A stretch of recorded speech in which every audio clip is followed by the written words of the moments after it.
All right, so a lot of people are doing a traditional barbell bench press or dumbbell bench press. There is a variation that's kind of somewhere in between, and that is a single arm barbell bench press. Now, some different reasons that you might want to do something like this would be A, if you want to do unilateral work, but you don't have heavy enough dumbbells to challenge yourself, or B, if you want to increase the muscle activation in your chest. A good way of doing that is actually by increasing the muscle activation in your forearm, because that does increase muscle activation through the kinetic chain, so you're going to get more stability happening in your shoulder, as well as that's going to help you drive more through your pec. It's also going to have you feel a little bit more how evenly you're driving, because if you drive unevenly, you're more likely for that barbell to be wobbling due to how far that weight is displaced from the focal point that you're driving through.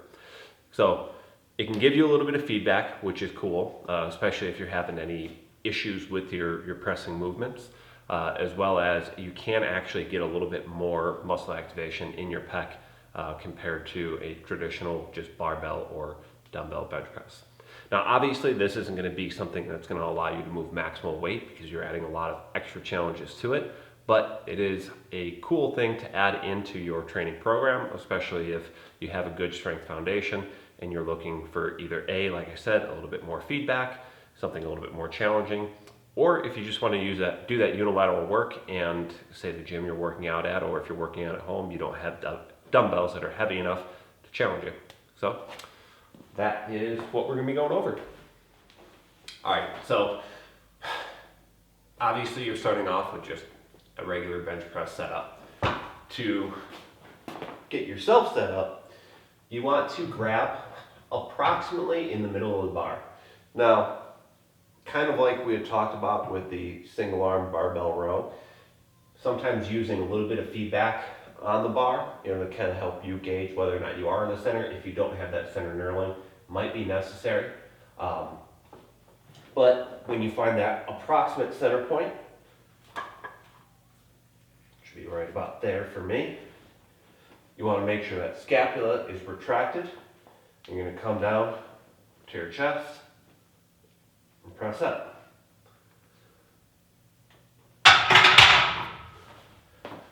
So I know that seemed like a super simple movement, but the thing that you want to be mindful of while you're doing this is that you're pushing,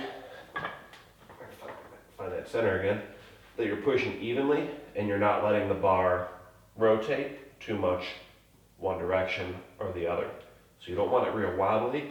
Ideally, you want it to be pretty much perpendicular, or parallel rather, with the ground. Perpendicular with your forearm.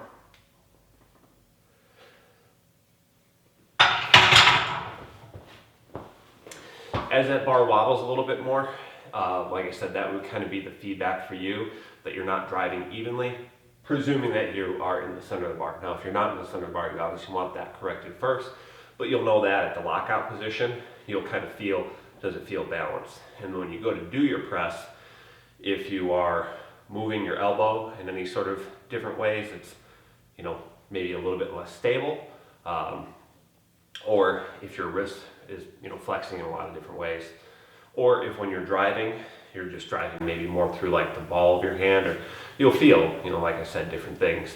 So it forces you to really drive through that whole palm of your hand as you're coming up, keep that shoulder nice and stable, and drive straight and not be compensating too much. So that's really it. Very simple. You can do the same thing on an incline. Incline is a little bit trickier as you get heavier because you can't really displace your weight from left to right as much as you can on a flat bench. You have a little bit more wiggle room on a flat bench to be displacing side to side. Incline is really going to be more of a wider foot position. And that is something that you're going to want to do, I think, flat or incline, is get that wider base to make sure that you're not falling over to the side. But that's really that. And yeah, hope you guys have